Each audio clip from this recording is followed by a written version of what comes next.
Alors, le mode impératif présent. L'impératif est un mode qui sert à l'expression de l'ordre. Exemple, viens ici, écoute-moi. Alors maintenant, ils nous disent que soit ils nous donnent un ordre. Le mode impératif ne comporte que deux temps, le présent et le passé.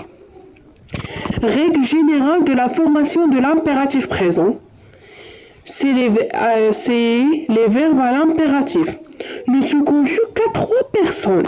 Alors celle-là, c'est la règle générale. Ne se conjugue qu'à 3 personnes. La deuxième personne du singulier, tu, et les premiers et les premiers et deuxième personnes du pluriel, nous et vous. Le pronom personne et sujet n'est pas exprimé avant le verbe. On le forme sur le même radical que le présent de l'indicatif, sauf pour certains verbes du troisième groupe dont le radical change. Alors pour les verbes du premier groupe et du deuxième groupe, l'impératif se forme du même radical que le présent de l'indicatif.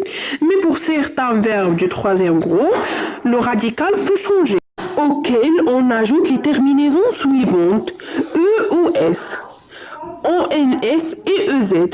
Vous constatez que contrairement au présent de l'indicatif, il ne faut pas mettre de S à la seconde personne de l'impératif des verbes qui se terminent en ER, sauf exception décrite plus bas dans le cours.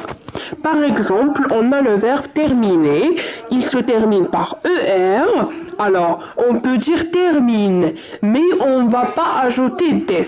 On va ajouter seulement un E. Termine ton devoir. Voilà, tes devoirs. Alors, on a ainsi que pour le verbe aller. Et le verbe aller, c'est pas comme les verbes du premier groupe. Exemple, mange, mangeons, manger. Voilà, mange. Voilà, là, on a un exemple. Au présent, tu manges. Il termine avec un S. Mais dans l'impératif, on dit seulement mange sans S. Comme vous voyez là. On va prendre un autre exemple, le verbe offrir. Offre, offrons, offrez. Au présent, on dit tu offres avec un S. Mais dans l'impératif, on n'a pas ajouté un S. Un autre exemple, va, allons, aller. Au présent, il est tu vas, alors on a éliminé le S. Maintenant, la place du pronom à l'impératif. Dans une phrase, le pronom personnel se place, et c'est généralement le cas, devant le verbe conjugué, mais pas toujours quand le verbe auquel il se rapporte est à l'impératif. Alors, regardez avec moi. Dans les phrases affirmatives, les pronoms suivent le verbe et sont rattachés par un trait d'union. Souvenez-vous, s'il y a plusieurs pronoms, le pronom COD suit immédiatement le verbe, les autres pronoms se placent après le verbe. J'ai besoin de cours, donnez-le-moi. Donnez quoi? Le c'est le cours, alors c'est un COD. Donner à qui? C'est à moi, alors c'est un COI. Alors on dit donnez-le-moi. Ne jamais dire donne-moi-le. Pourquoi on ne peut pas dire, c'est ça pourquoi on ne peut pas dire donne-moi-le. Alors il y a des cas particuliers. Par exemple, si le COD est EN, alors il occupera toujours la deuxième place. Il faut dire donne-moi. C'est comme ça. Alors on a là des cas particuliers et dans les phrases affirmatives.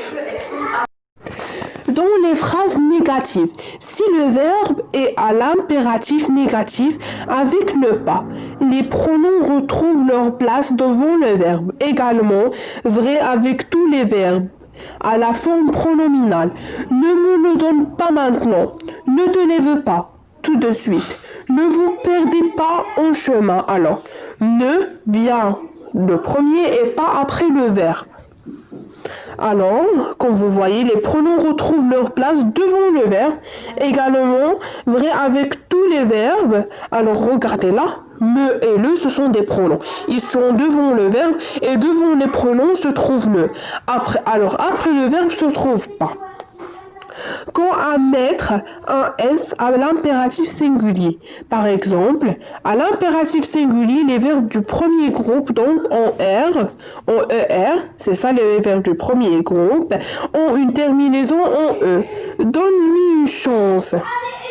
Cependant, devant EN et Y qui suivent immédiatement le verbe, on ajoute un S ou à un verbe. En ER à l'impératif singulier et on le joint par un trait d'union, comme tous les pronoms qui suivent un impératif. On va avoir un exemple. Amène ta sœur. Cette règle s'applique aussi au verbe aller, vas-y.